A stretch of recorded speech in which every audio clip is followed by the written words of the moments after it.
Assalamualaikum warahmatullahi wabarakatuh. Perkenalkan, nama saya Nurul Amle Fitri dari kelas 12 MIA 1. Di sini saya akan menjelaskan materi tentang landasan ideal dan konstitusional politik luar negeri Indonesia bebas aktif. Yang pertama itu landasan ideal. Landasan ideal dalam pelaksanaan politik luar negeri Indonesia adalah Pancasila yang merupakan dasar negara Indonesia. Nilai-nilai yang terkandung dalam Pancasila dijadikan sebagai pedoman dan pijakan dalam melaksanakan politik luar negeri Indonesia.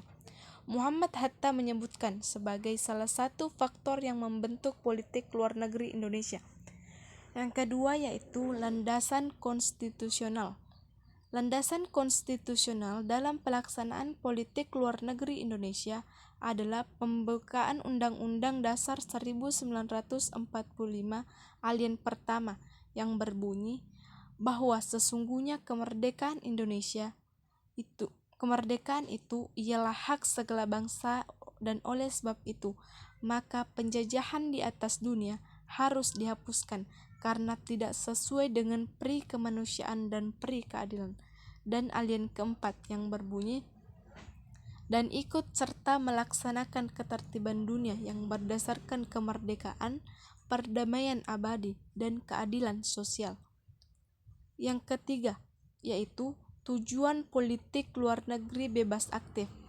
Untuk mengabdi kepada tujuan nasional bangsa Indonesia yang tercantum dalam pembukaan Undang-Undang Dasar 1945 Alien kelima yang menyatakan bahwa melindungi segenap bangsa Indonesia dan seluruh tumpah darah Indonesia, dan untuk memajukan kesejahteraan umum, mencerdaskan kehidupan bangsa, dan ikut melaksanakan ketertiban dunia yang berdasarkan perdamaian abadi dan keadilan sosial.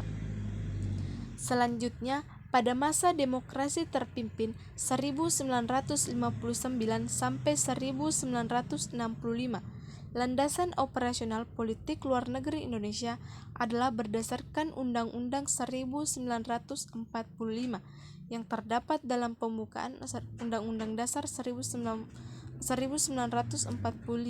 Alien Pertama pasal 11 yang berbunyi penemuan kembali revolusi kita pada tanggal 17 Agustus 1959 atau dikenal sebagai Manifesto Politik Republik Indonesia.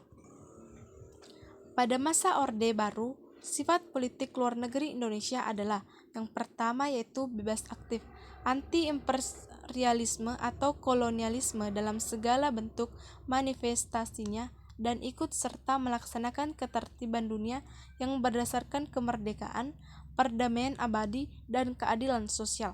Yang kedua, mengabdi kepada kepentingan nasional dan amanat penderitaan rakyat. Selanjutnya, TAP MPRI RI nomor 4 MPR 1978 pelaksanaan politik luar negeri Indonesia juga telah diperluas, yaitu ditunjukkan untuk kepentingan pembangunan di segala bidang. Realitas ini berbeda dengan TAP MPR sebelumnya yang pada umumnya hak mencakup satu aspek pembangunan saja, yaitu bidang ekonomi.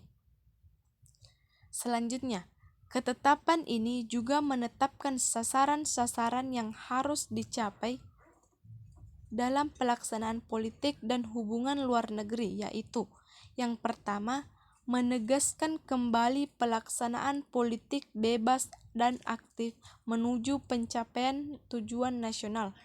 Yang kedua, ikut serta di dalam perjanjian internasional dan meningkatkan kerjasama untuk kepentingan rakyat Indonesia.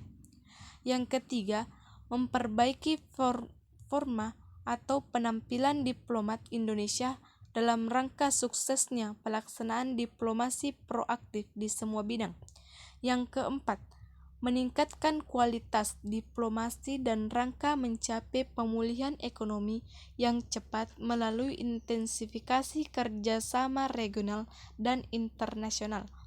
Yang kelima, mengintensifkan kesiapan Indonesia memasuki era perdagangan bebas. Yang keenam, memperluas perjanjian ekstradisi dan negara-negara tetangga.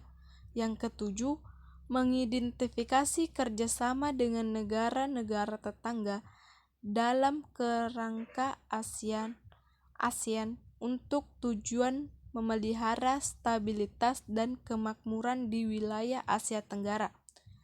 Itulah tadi penjelasan atau pemaparan materi sejarah. Semoga bermanfaat bagi kita semua. Wassalamualaikum warahmatullahi wabarakatuh.